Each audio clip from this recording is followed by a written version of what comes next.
میرے تمام سننے والوں کو السلام علیکم ورحمۃ اللہ وبرکاتہ۔ آج کا ہمارا ٹاپک ہے آپ صلی اللہ علیہ وسلم کا نبوت سے پہلے کے عادات و اطوار۔ اس عمر کے لڑکے عام طور پر کھیل کود میں ضرور حصہ لیتے ہیں۔ ان کھیلوں میں خراب اور گندے کھیل بھی ہوتے ہیں۔ اللہ تعالیٰ نے آپ صلی اللہ علیہ وسلم کو اس سلسلے میں بھی بالکل محفوظ رکھا۔ جاہلیت کے زمانے میں عرب جن برائیوں میں جکڑے ہوئے تھے، ان برائیوں سے بھی اللہ تعالیٰ نے آپ صلی اللہ علیہ وسلم کی حفاظت فرمائی۔ ایک واقعہ آپ صلی اللہ علیہ وسلم نے خود بیان فرمایا۔ ایک قریشی لڑکا مکہ کے بالائی حصے میں اپنی بکریاں لیے میرے ساتھ تھا۔ میں نے اس سے کہا تم ذرا میری بکریوں کا دھیان رکھو تاکہ میں قصہ گوئی کی مجلس میں شریک ہو سکوں۔ وہاں سب لڑکے جاتے ہیں۔ اس لڑکے نے کہا اچھا۔ اس کے بعد میں روانہ ہوا۔ میں مکہ کے ایک مکان میں داخل ہوا تو مجھے گانے اور باجے کی آواز سنائی دی۔ میں نے لوگوں سے پوچھا یہ کیا ہو رہا ہے؟ مجھے بتایا گیا کہ ایک قریشی کی فلاں شخص کی بیٹی سے شادی ہو رہی ہے۔ میں نے اس طرح توجہ دے ہی تھی کہ میری آنکھیں نیند سے جھکنے لگی، یہاں تک کہ میں سو گیا۔ پھر میری آنکھ اس وقت کھلی جب دھوپ مجھ پر پڑی۔ آپ صلی اللہ علیہ وسلم واپس اس لڑکے کے پاس پہنچے، اس سے پوچھا تم نے وہاں جا کر کیا کیا؟ میں نے اسے واقعہ سنایا۔ دوسری رات پھر ایسا ہی ہوا۔ مطلب یہ کہ قریش کے لغو مجلسوں سے اللہ تعالیٰ نے آپ صلی اللہ علیہ وسلم کو محفوظ رکھا۔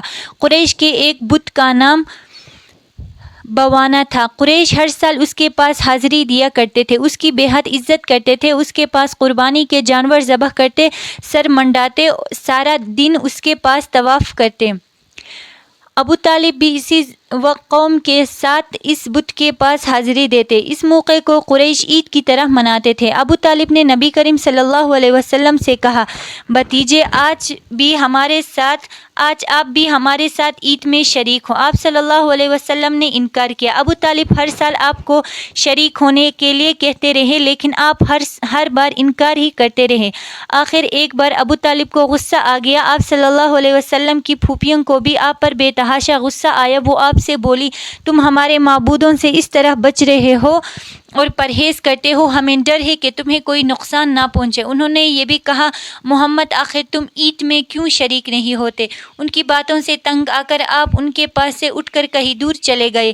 اس بارے میں آپ صلی اللہ علیہ وسلم فرماتے ہیں میں جب بھی بوانا یا کسی اور بت کے نزدیک ہوا، میرے سامنے ایک سفید رنگ کا بہت قد آور آدمی ظاہر ہوا۔ اس نے ہر بار مجھ سے یہی کہا محمد پیچھے ہٹو، اس کو چھونا نہیں۔ خانہ کعبہ میں تانبے کے بنے دو بت تھے، ان کے نام آصاف اور نائلہ تھے۔ طواف کرتے وقت مشرک برکت حاصل کرنے کے لیے ان کو چھوا کرتے تھے۔ حضرت زید بن حارثہ رضی اللہ عنہ فرماتے ہیں ایک مرتبہ آپ صلی اللہ علیہ وسلم بیت اللہ کا طواف کر رہے تھے، میں بھی آپ کے ساتھ تھا۔ جب میں طواف کے دوران آپ ان بتوں کے پاس سے گزرا تو میں نے بھی ان کو چھوا۔ رسول اللہ صلی اللہ علیہ وسلم نے فوراً فرمایا ان کو ہاتھ مت لگاؤ۔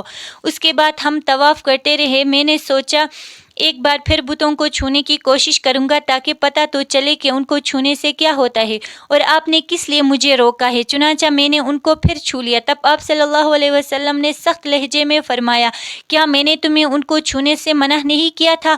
اور میں قسم کھا کر کہتا ہوں نبی پاک صلی اللہ علیہ وسلم نے کبھی بھی کسی بت کو نہیں چھوا، یہاں تک کہ اللہ تعالیٰ نے آپ کو نبوت عطا فرمائی اور آپ پر وحی نازل ہونے لگی۔ اس طرح اللہ تعالیٰ حرام کردہ چیزوں سے بھی آپ کی حفاظت فرماتے تھے۔ مشرک بتوں کے نام پر جانور قربان کرتے تھے، پھر یہ گوشت تقسیم کر دیا جاتا تھا یا پکا کر کھلا دیا جاتا تھا، لیکن آپ نے کبھی بھی ایسا گوشت نہ کھایا۔ خود آپ نے ایک بار ارشاد فرمایا میں نے کبھی کوئی ایسی چیز نہیں چکھی جو بتوں کے نام پر ذبح کی گئی ہو، یہاں تک کہ اللہ نے مجھے نبوت عطا کر دی۔ اس طرح آپ سے پوچھا گیا کیا آپ نے بچپن میں کبھی بت پرستی کی؟ آپ نے ارشاد فرمایا نہیں۔ آپ سے پھر پوچھا گیا آپ نے کبھی شراب پی؟ جواب میں آپ نے ارشاد فرمایا نہیں، حالانکہ اس وقت مجھے معلوم نہیں تھا کہ کتاب اللہ کیا ہے اور ایمان کیا ہے۔ آپ صلی اللہ علیہ وسلم کے علاوہ بھی اس زمانے میں کچھ لوگ تھے جو جانوروں کے نام پر ذبح کیا گیا گوشت نہیں کھاتے تھے اور شراب کو ہاتھ نہیں لگاتے تھے۔